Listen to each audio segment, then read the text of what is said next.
We're now going to look at rectangles and polygons in AutoCAD 2017.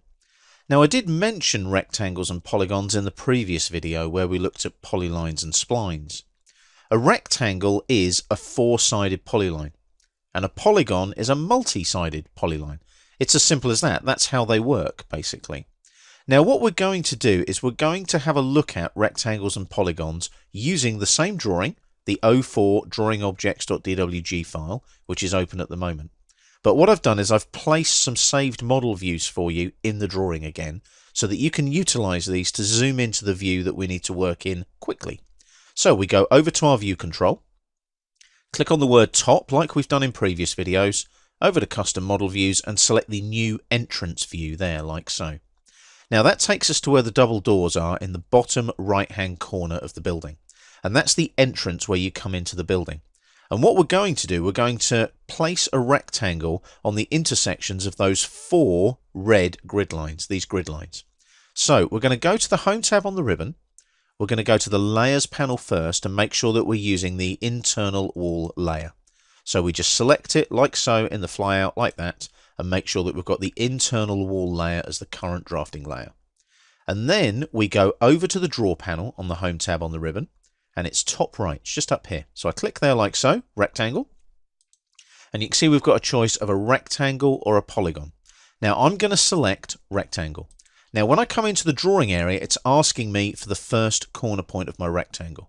And you'll place two opposing diagonal corners of your rectangle to place it. But you'll also notice on the dynamic input prompt there, I can use coordinates for the corners. And if you look at the command line, I can add things like a chamfer or a fillet, a thickness, a width, or an elevation to the rectangle itself. Now you won't need to use elevation because that's when you're working in 3D. We're in a flat 2D XY plane drawing. If we had that extra third plane of Z, X, Y, and Z, we might want an elevation in the Z axis where the rectangle is placed above the XY plane. Chamfer and fillet, well a chamfer obviously is a beveled edge, a fillet is a radiused corner, and a thickness or a width, that allows you to add a thickness or a width to the actual lines that you're placing to create the rectangle. So we need to specify that first corner point, make sure your object snaps are on, and we're going to come down here, and when I get the intersection of those two grid lines, I click and I drag, and you can see I'm forming the rectangle.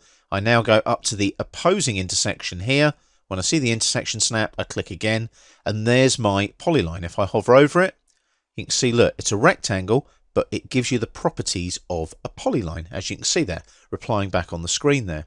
So what we've got there now is a rectangular polyline formed by the rectangle command. Now, what about polygons? Polygons themselves go from three sides, obviously you can't have a two-sided polygon, all the way up to a 1024-sided polygon. Now I don't know what a 1024-sided polygon is called. I can get up to 12, which is a dodecahedron, but after that I have to Google it, I'm afraid. So we're going to look at placing a polygon just in here. Now I'm literally going to show you how the polygon command works. This will not form part of the building, but you will see that to create a polygon, the process is subtly different to the rectangle command, but it's on the same pull down menu. So I'm just going to stay on the internal wall layer, and what I'm going to do is I'm going to create a little hexagon for you and just place it here. Now it could potentially be a bit of floor or anything like that, but more importantly, what we could do if we think about it is take a really nice little hexagon here and have it as part of our entrance annex, perhaps a decorative bit of floor. So let's go to the Layers panel. If I go to I Floor, which I've got here, like so, and I'm going to use that, and the selected layer cannot be made the current layer because it's telling me it's an XREF layer or a frozen layer. Okay, let's just check that out. Let's go back to our layers, and we come back here and we look, and you'll see that I Floor is frozen. So we just thaw it out like so, and make sure that it's thawed out so that we can utilize it at a later date. So now, if I now select the layers again, that thawed out layer, the I Floor layer, can now be used. So you'll notice you cannot draft on a frozen layer in AutoCAD. Now I'm going to go back up to the Draw panel on the Home tab on the ribbon, and this time I'm going to select Polygon. And you'll see now that I get prompted for the number of sides. I didn't get that in the rectangle command because it knows it has to be 4 sides. Now I'm going to go for a hexagon, so that's going to be 6 sides, and I press enter. Now it asks for the center of the polygon or, and you'll notice on the command line there I've got the option of edge.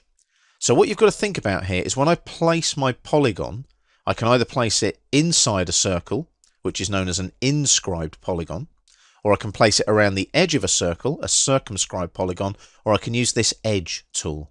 Now I'm going to use the edge tool, so I'll just right click, select edge on the shortcut menu, and I now place the first endpoint of my edge. Now I'm going to come down here to the doorway, endpoint there, and as I come out, I'll just pan upwards a little bit so that we can see what we're doing as well. Give me 1 second here, pan up a bit, like so, there we go, and I'm going to come across to there. And if I click there, you can see I've used that edge between the doorway to place that polygon. Now obviously it's a little bit too big.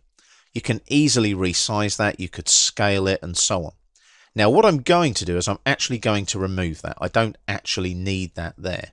So I can select that like any other object and just hit erase there on the modify panel. But that's how you would place something like a hexagon. Now it may be that you might have hexagonal columns. I'll give you an example. If you're using grid lines, zoom in here like so, and I'll just place a little hexagon on this column here. Let's get in nice and close on the column, and I'm going to utilize the distance from the grid up to the edge of the column as the radius of a circle where you might place a hexagon. So I'll go back up to the polygon command here, come into the drawing area and ask for 6 sides again and enter. There's the center of the polygon, click, and I've got inscribed inside the circle or circumscribed about the circle. I'm going to select inscribed inside the circle, and as I come up and I click on here, if I get to that intersection, can you see as I move around and come out, I can place that, and you'll see these columns obviously aren't exactly square. Can you see that? Because as I come up, they're not going to an exact point.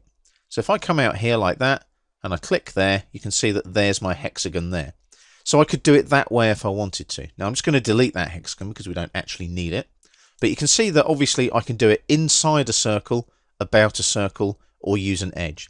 So that's how we draw our rectangles and our polygons when we use an AutoCAD 2017.